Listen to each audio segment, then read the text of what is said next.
एक गांव में दो बहनें रहती थीं। दोनों का स्वभाव एक दूसरे से बिल्कुल अलग था। छोटी बहन थोड़ी मॉडर्न सोच वाली, वही बड़ी बहन बहनजी टाइप की थी। समय के साथ दोनों की शादी हो गई। छोटी मॉडर्न बहन की शादी एक अमीर बिजनेसमैन से हुई और बड़ी सादा बहन की शादी एक ऑटो ड्राइवर से।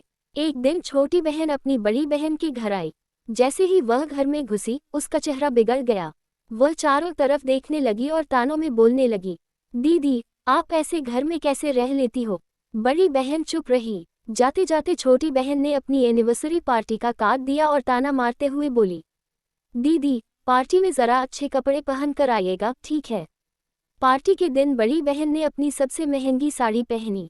वह सादगी से तैयार होकर आई। फिर छोटी बहन उसे एक तरफ ले गई और गुस्से में बोली, आप ये क्या पहनकर आ गई हो। आपकी वजह से मेरी भी इज्जत खराब हो रही है। ये सुनकर बड़ी बहन की आंखों से आंसू बह निकले। वह चुपचाप पार्टी से बाहर चली गई। उस रात वह सो नहीं पाई। उसी रात उसने मन ही मन तय किया, अब मैं यूं जिंदगी नहीं जी सकती, मुझे कुछ नया करना होगा। बड़ी बहन को सिलाई का हुनर आता था। उसने अपनी थोड़ी सी बचत से एक सिलाई मशीन खरीदी। पहले पड़ोस की औरतों के कपड़े सिलने लगी। उसकी सिलाई में इतनी फिनिशक और सफाई थी कि लोग तारीफ करने लगे। धीरे धीरे उसने पैसे जोड़कर सिलाई और डिजाइनिंग का कोर्स भी किया। अब वह डिजाइनर कुर्तियां, सूट बनाने लगी। फिर ब्राइडल लहंगे के ऑर्डर भी आने लगे।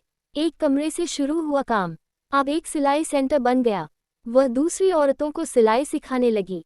मेहनत, धैर्य और आत्मसम्मान के बल पर वह उस पूरे राज्य की सबसे जानी मानी सिलाई और ट्रेनिंग देने वाली औरत बन गई।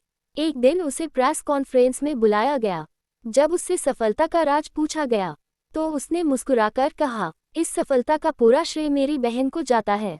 उसने मुझे ये सिखाया कि गरीबी में पैदा होना गलत नहीं, लेकिन गरीबी में मर जाना सबसे बड़ी कायरता होती है। उस दिन सब समझ गए, ताने कभी कभी तोड़ते नहीं, इंसान को बना देते हैं।